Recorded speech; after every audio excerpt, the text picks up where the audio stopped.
Maturang panganjali umat. Om. Om Swastiastu. Doa.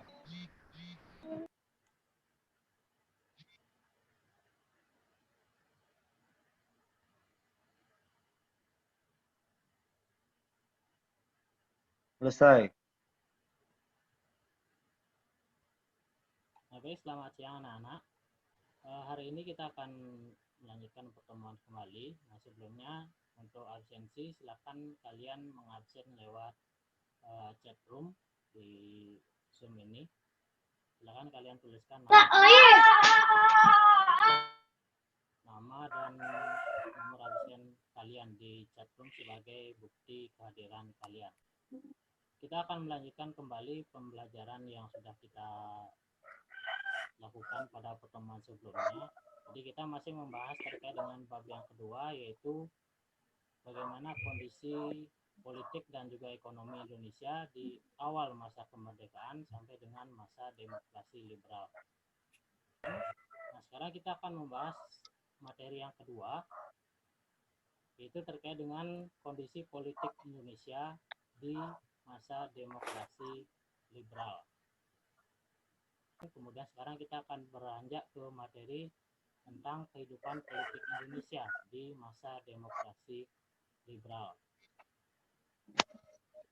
Nah, sebelum kita beranjak ke materi tersebut, ini Bapak ada sebuah ilustrasi yang mungkin ada kaitannya dengan materi yang akan kita bahas hari ini. Nah, kira-kira ada yang bisa menjelaskan nggak apa makna dari ilustrasi yang Bapak tampilkan ini? Gambar tersebut menjelaskan bahwa wilayah Irian Barat menjadi fokus utama dalam program-program kabinet pada masa demokrasi liberal. Ilustrasi ini memang sangat berkaitan dengan apa yang akan kita bahas hari ini, yaitu terkait dengan kondisi politik Indonesia di masa demokrasi liberal. Jadi ini menggambarkan tentang bagaimana status dari wilayah Irian Barat pada masa demokrasi liberal. Jadi memang Irian Barat ini menjadi fokus utama dari kabinet-kabinet yang ada pada masa demokrasi liberal. Hampir semua kabinet yang ada di masa tersebut itu memprogramkan penyatuan kembali wilayah Irian Barat ke wilayah Indonesia. Ya. Nah, sekarang kita akan masuk ke materi inti.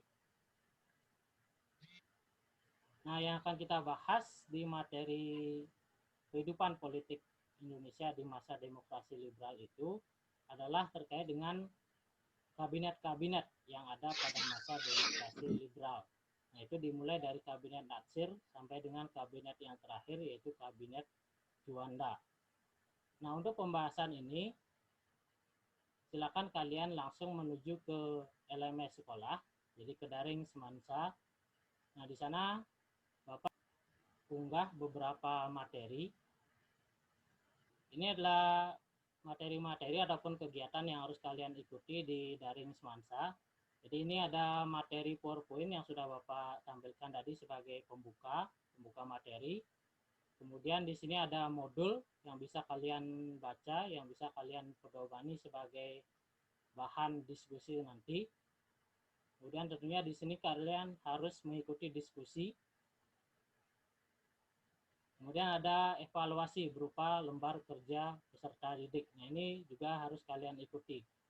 Dan yang terakhir untuk tugas kalian nanti di rumah, itu adalah membuat rangkuman hasil diskusi yang harus kalian unggah di daring Semansa juga. Nah, itu adalah kegiatan yang harus kalian ikuti di daring. Ada pertanyaan sebelum Bapak arahkan ke daring? Tidak. Nah, kalau tidak ada pertanyaan, silakan sekarang kalian langsung menuju ke daring Semansa dan langsung berkegiatan di sana. Terutama kegiatan diskusi, karena kegiatan diskusi ini akan Bapak nilai. Silakan selamat bekerja. Nah, nanti 1 jam lagi kita akan bertemu lagi di Zoom ini untuk kegiatan penutup.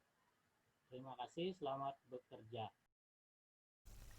Nah, setelah penyampaian materi secara umum atau materi pembuka di tatap muka virtual lewat Zoom, maka kegiatan siswa dilanjutkan ke kegiatan di LMS atau di daring. Nah, ini sudah saya unggah beberapa bahan ajar dan juga aktivitas yang harus dikerjakan oleh siswa, seperti ada PowerPoint, kemudian modul, kemudian aktivitas berupa diskusi, evaluasi berupa lembar kerja peserta didik, dan juga penugasan berupa rangkuman hasil. Sudah ada beberapa siswa yang menanggapi topik diskusi yang saya unggah di sini. Nah, ini adalah tanggapan dari beberapa siswa. Kegiatan selanjutnya dari siswa di LMS itu adalah mengisi LKPD untuk evaluasi. Nah, LKPD-nya ini berupa Google Form. Nah, ini adalah bentuk LKPD yang saya susun, yang saya berikan kepada siswa. Nah, ini adalah tanggapan dari beberapa siswa.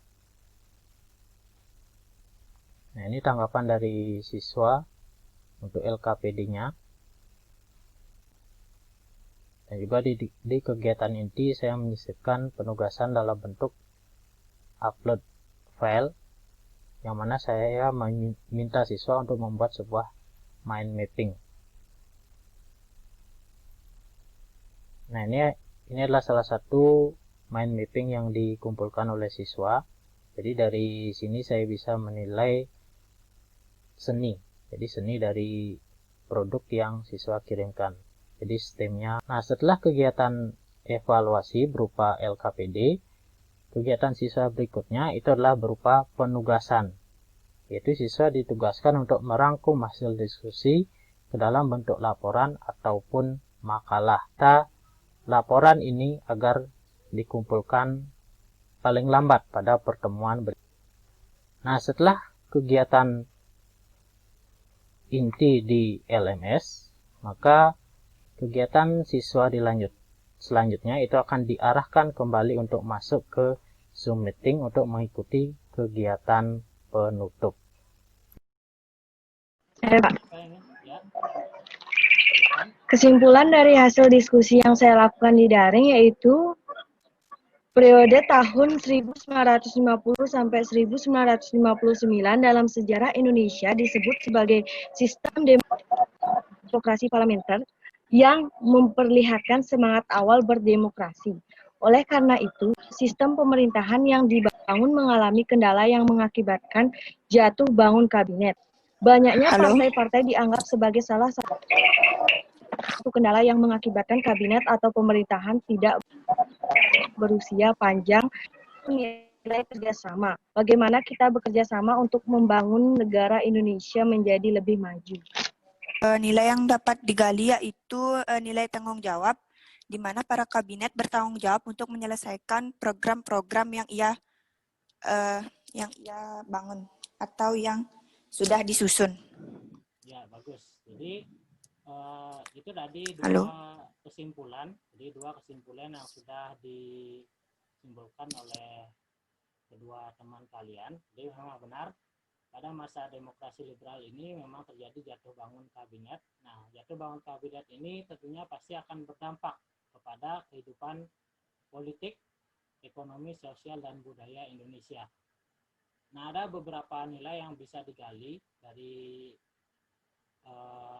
penjelasan atau materi tersebut. Seperti yang dikatakan temannya tadi, yaitu ada nilai tanggung jawab, kemudian ada nilai kerjasama. Untuk tugas kalian di rumah, itu adalah kalian harus membuat sebuah laporan hasil. Ada pertanyaan sebelum Bapak akhiri pertemuan hari ini? Tidak, Pak. Tidak ada. Nah, baik, kalau tidak ada pertanyaan, cukup. Pertemuan hari ini ada, Pak. Kita akhiri dengan berdoa menurut kepercayaan dan agama masing-masing, dipersilakan. Jadi tidak perlu Om Santi Santi Santi Om.